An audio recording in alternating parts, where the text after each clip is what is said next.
Assalamualaikum warahmatullahi wabarakatuh. Selamat pagi, selamat siang, dan selamat malam. Pada kesempatan kali ini, kami akan mempresentasikan materi mengenai bioetanol. Sebelumnya, izinkan kami memperkenalkan anggota dari kelompok bioetanol. Yang pertama, Puji Indri Astuti, NIM K1A018014. Yang kedua, Andika Ramadan, NIM K1A018028. Yang ketiga, Isti Nur Fatimah, K1A018070. Baik, langsung saja masuk ke materi pertama, yaitu pendahuluan yang akan dijelaskan oleh Saudari Puji. Pada Saudara Puji, dipersilahkan. Bagian pertama yaitu pendahuluan. Seiring berkembangnya zaman dan bertambahnya jumlah penduduk, permasalahan serius yang dihadapi oleh banyak negara berkembang saat ini adalah jumlah bahan bakar fosil yang sangat terbatas, sementara kebutuhan terus meningkat sehingga terjadi krisis energi. Sementara itu, dampak dari penggunaan energi fosil juga terus meningkat.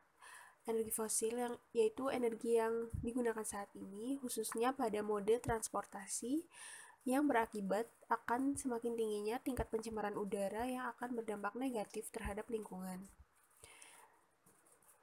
Maka dari itu, mulai dicari energi alternatif yang memiliki dampak negatif yang lebih kecil atau bahkan tidak berdampak negatif sama sekali dan ramah lingkungan.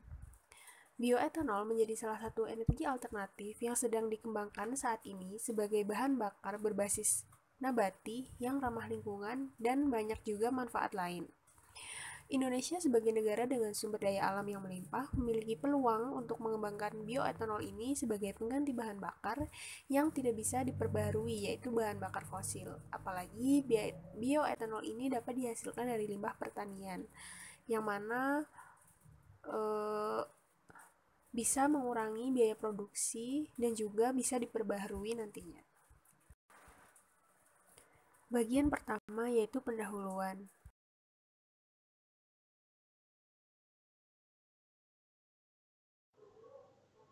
Yang pertama ada pengertian bioetanol. Bioetanol merupakan salah satu biofuel yang hadir sebagai bahan bakar alternatif yang lebih ramah lingkungan dan sifatnya yang terbarukan.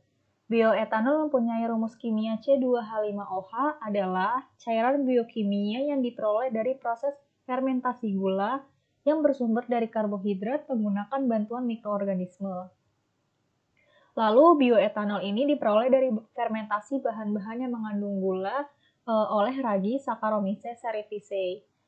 Bioetanol dihasilkan dari minyak nabati yang sifat dari minyak nabati tersebut itu menyerupai minyak premium. Bioetanol atau yang biasa dikenal sebagai etanol atau etil alkohol mempunyai sifat mudah menguap, mudah terbakar, tak berwarna, dan merupakan alkohol yang paling sering digunakan di kehidupan sehari-hari.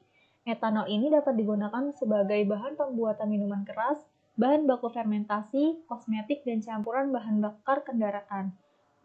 Berikut struktur dari bioetanol. Etanol dapat dikategorikan dalam dua kelompok utama. Yang pertama ada etanol dengan kadar 95 sampai dengan 96% atau yang disebut dengan etanol berhidrat, dan etanol lebih dari 99,5%. Nah, untuk etanol dengan kadar 95 sampai dengan 96% itu ada 3 jenis.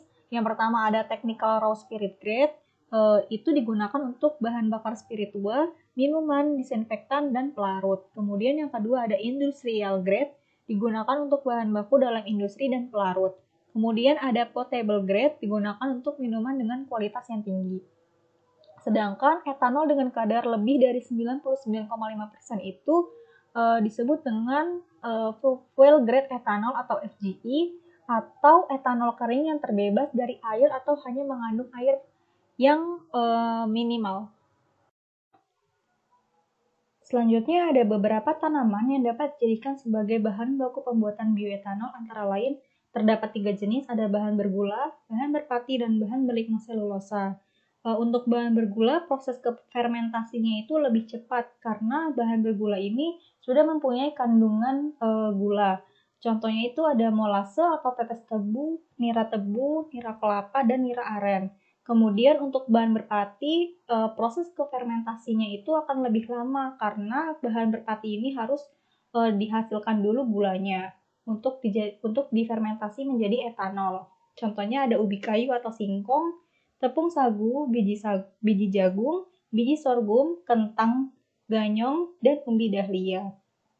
Kemudian yang ketiga ada bahan belignoselulosa atau bahan yang berserat. Bahan belignoselulosa ini merupakan limbah dari pertanian. Contohnya itu ada jerami padi, ampas tebu, tongkol jagung, dan onggok. Kemudian contoh lainnya untuk bahan belignoselulosa itu ada batang pisang dan serbuk gergaji. Manfaat bioetanol. Yang pertama adalah bioetanol bersifat ramah lingkungan. Karena merupakan bahan bakar alternatif yang memiliki keunggulan mampu menurunkan emisi karbon dioksida hingga 18%. Bioetanol ini tidak bersifat karsinogen sehingga baik untuk lingkungan.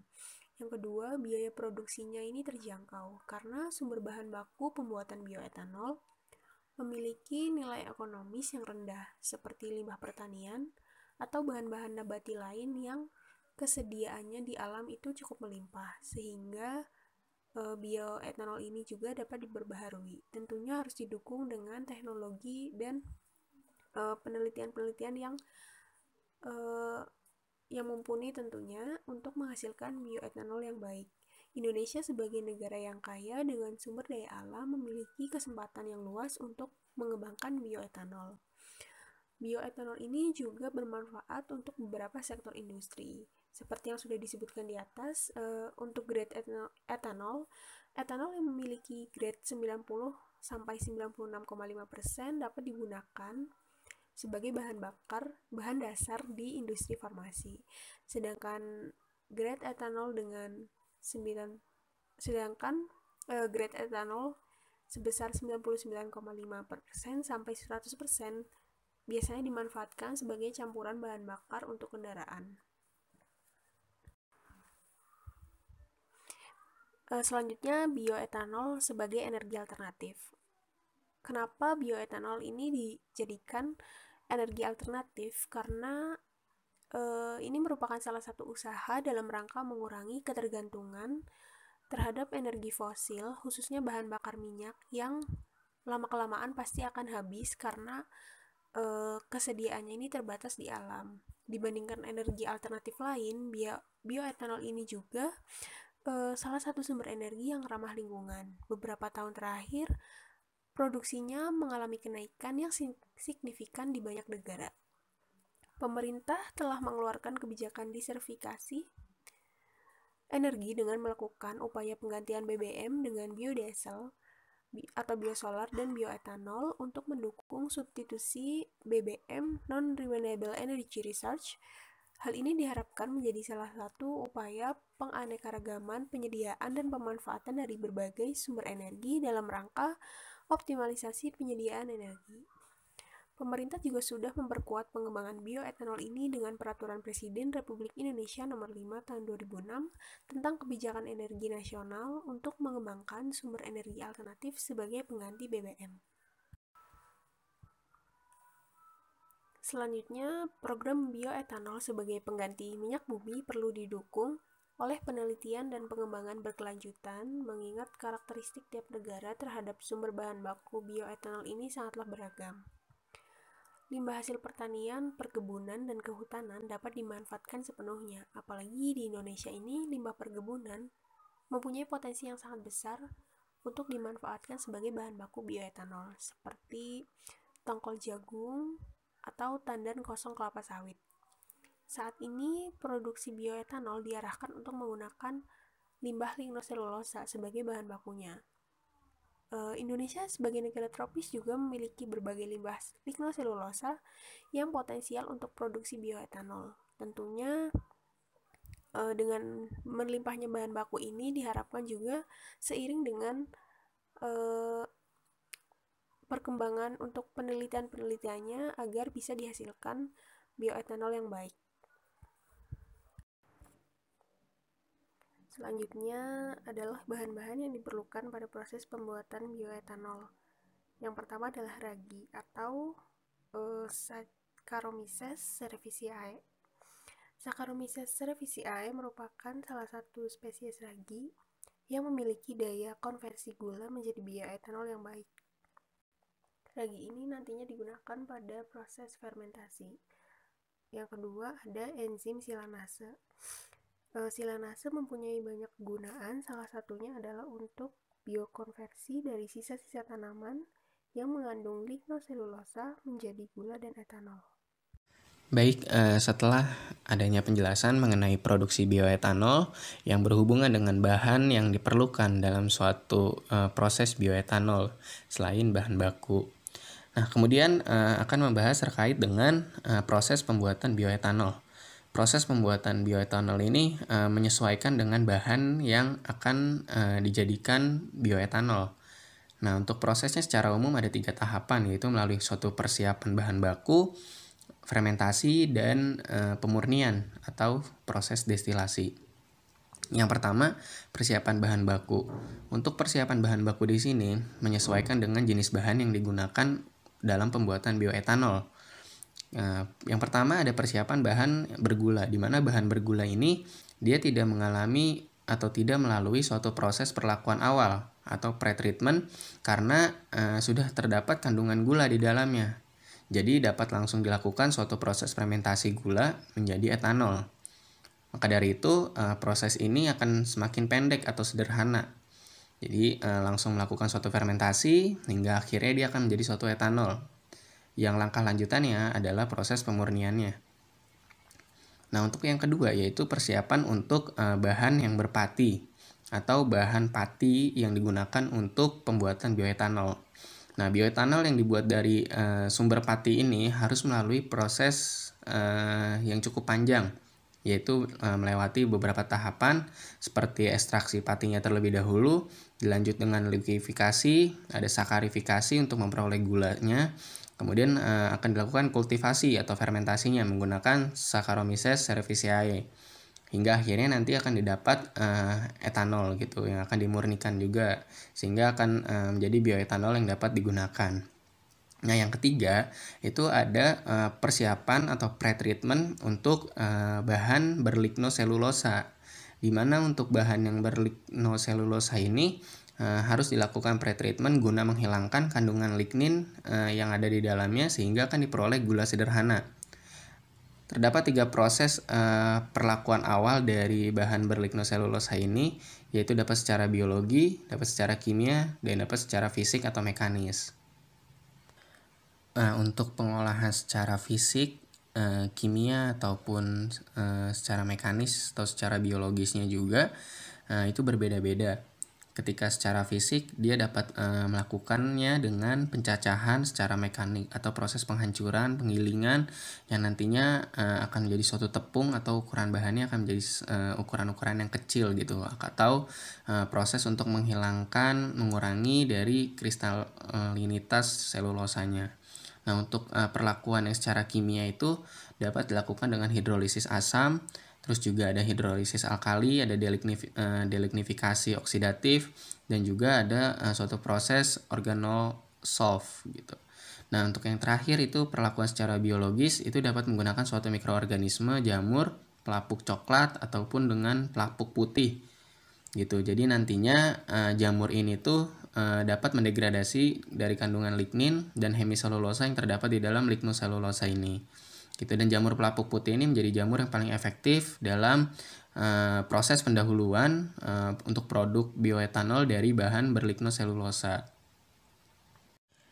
Baik, untuk proses dari pembuatan bioetanol tadi meliputi suatu proses yang namanya fermentasi ya, di mana fermentasi ini merupakan suatu proses biokimia yang terjadi dengan bantuan suatu mikroba. Nah, dalam hal ini mikroba ini berperan dalam menghasilkan suatu enzim yang dapat mengkonversi substratnya nanti menjadi suatu etanol. Nah, fermentasi bioetanol ini termasuk ke dalam suatu fermentasi anaerob, di mana pada tahap-tahap ini gula-gula sederhana akan dikonversi menjadi etanol dengan bantuan ragi atau tadi Saccharomyces cerevisiae dan enzim. Enzimnya bisa menggunakan enzim silanase ataupun lainnya. Pada umumnya fermentasi etanol ini dia menggunakan yang tadi tuh, menggunakan khamir Saccharomyces cerevisiae. Nah, untuk reaksinya kurang lebih adalah C6H12O6 yang ditambahkan dengan jamur atau ragi Saccharomyces-nya, terus akan menghasilkan etanol dan karbon dioksida gitu. Dan di sini menggunakan enzim glukosa enzim zimosa gitu. Nah, untuk fermentasi bioetanol ini juga dapat dipengaruhi oleh beberapa faktor. Di antaranya ada medianya, media untuk proses fermentasinya, terus ada suhunya, terus ada nutrisinya, ada pH, volume starter yang ditambahkan, lamanya waktu fermentasi, dan konsentrasi gula yang digunakan. Baik, setelah proses fermentasi selesai dan kita mendapatkan etanol dari proses fermentasi gula sederhana, maka proses selanjutnya adalah pemurnian. Kenapa harus dimurnikan? Karena melalui tahap pemurnian ini akan diperoleh kadar bioetanol yang lebih tinggi daripada hasil fermentasi. Nah, proses pemurnian dari bioetanol ini dilakukan dengan destilasi untuk memperoleh kadar bioetanol 95% dan untuk meningkatkannya lagi dapat dilakukan proses dehidrasi. Jadi nanti akan memperoleh kadar etanol yang lebih tinggi mencapai dengan 99%. Jadi untuk menghilangin kadar airnya di dalam etanol ini. Nah, namun sebelum proses pemurnian ini dapat dilakukan suatu pemisahan padatan cairan. Nah, proses ini digunakan untuk menghindari clogging selama proses pemurnian gitu. Jadi padatan yang masih ada di dalam cairan ini akan coba dipisahkan sebelum akhirnya nanti masuk ke dalam proses pemurnian. Nah, pada tahap pemurnian bioetanol ini proses yang sering digunakan adalah proses destilasi. Pertama karena mudah untuk digunakan, karena hanya berdasarkan pada perbedaan titik didih nantinya gitu. Jadi ketika proses destilasi ini sudah selesai atau ketika proses pemurnian sudah selesai, maka kadar bioetanol yang dihasilkan dari proses fermentasi tadi dapat ditingkatkan atau kadar bioetanol menjadi lebih tinggi, kurang lebih sekitar 95%, yang ketika dilanjut dengan proses dehidrasi akan mencapai 99%. Pembahasan selanjutnya adalah aplikasi dari pembuatan bioetanol yang kami peroleh dari Proseding Seminar Nasional Teknik Kimia Kejuangan dari jurusan Teknik Kimia Fakultas Teknik Industri Universitas Veteran Yogyakarta mengenai pembuatan bioetanol dari kulit pisang. Langsung aja masuk ke pembahasan dari aplikasi pembuatan bioetanol dari kulit pisang. Kondisi hari ini menggambarkan sumber bahan bakar minyak bumi yang semakin menipis akibat intensitas penggunaan bahan bakar yang semakin meningkat. Oleh karena itu, dibutuhkan sumber bahan alternatif yang dapat dijadikan sebagai bahan bakar. Kulit pisang menjadi salah satu bahan alternatif yang dapat dimanfaatkan dalam proses pembuatan bioetanol sebagai bahan bakar. Kulit pisang yang berasal dari jenis pisang kepok dapat digunakan untuk bioetanol karena memiliki kandungan karbohidrat yang cukup tinggi dengan nilai sebesar 18,5%. Sehingga menjadi suatu peluang digunakannya kulit pisang sebagai bahan baku pembuatan bioetanol. Nah, untuk produksi bioetanol dari kulit pisang ini dapat dilakukan melalui 3 tahapan proses yang tertera di dalam penelitian ini. Tahapan pertama yaitu persiapan bahan, di mana kulit pisang ini akan dipotong-potong menjadi bagian yang kecil, lalu akan diblender. Setelah itu akan dilakukan proses penyaringan dan diambil filtratnya, dan akan diendapkan terlebih dahulu. Hasil endapan yang diperoleh akan disaring kembali dan akan dikeringkan di bawah sinar matahari sampai dengan kering, atau ketika tidak ada sinar matahari dapat menggunakan oven pada suhu 45 sampai dengan 50 derajat Celcius. Nah, pati dari kulit pisang yang diperoleh akan dianalisis kadar air dan kadar patinya. Tahap kedua yaitu hidrolisis pati dari kulit pisang. Nah, hidrolisis pati dari kulit pisang ini dilakukan dengan menambahkan larutan asam sulfat 0,5 N dengan berat yang terdapat di dalam labu leher 3. Nah, alat ini akan dilengkapi dengan suatu pendingin balik dan akan dilakukan pemanasan hingga suhu 100 derajat Celcius selama 2,5 jam. Hasil hidrolisis yang diperoleh akan disaring dan akan didapatkan filtratnya. Tahap ketiga adalah fermentasi. Fermentasi di sini dilakukan dengan penambahan starter atau inokulum awal yang dalam hal ini berjenis Saccharomyces cerevisiae. dengan berbagai variasi volume. Kemudian akan dilakukan inkubasi dan akan dianalisis kadar bioetanolnya.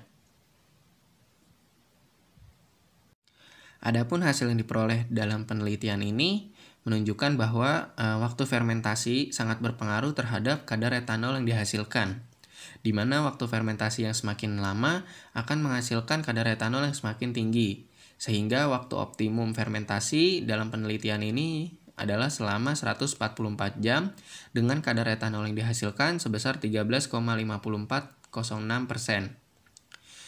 Adapun selain dengan waktu fermentasi yang berbeda, adanya penambahan berat ragi yang berbeda, di mana penambahan berat ragi yang relatif baik adalah berkisar sebanyak 0,0624 gram dengan kadar etanol yang dihasilkan yaitu sebesar 13,5353%. Jadi semakin banyak ragi yang ditambahkan ke dalam suatu sampel, maka akan menurunkan kadar alkohol yang nantinya akan dihasilkan. Nah, hal ini disebabkan Saccharomyces cerevisiae atau ragi yang digunakan ini akan berada dalam kondisi yang lebih banyak daripada nutrisi yang tersedia. Sehingga ragi ini akan lebih banyak menggunakan nutrisi tersebut untuk bertahan hidup daripada bekerja dalam merobak gula ini menjadi alkohol. Oleh karena itu, dapat disimpulkan bahwa penambahan ragi yang paling efektif yaitu sekitar 0,0624 gram dengan waktu fermentasi yang optimum yaitu selama 144 jam.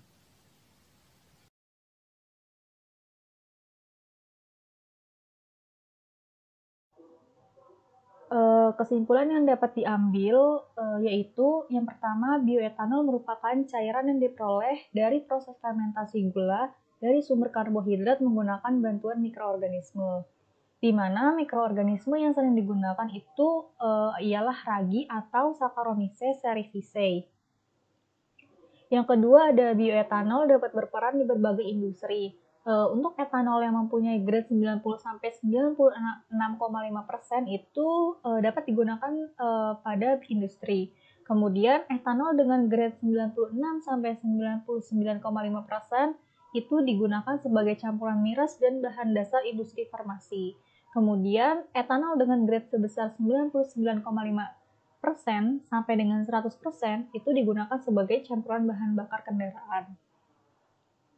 Nah, yang ketiga itu ada proses pembuatan bioetanol itu meliputi beberapa proses yaitu pretreatment, fermentasi, dan pemurnian. Kemudian aplikasi pembuatan bioetanol itu sedang dikembangkan secara masif untuk mendukung penggantian sumber bahan bakar minyak bumi dengan bahan alternatif.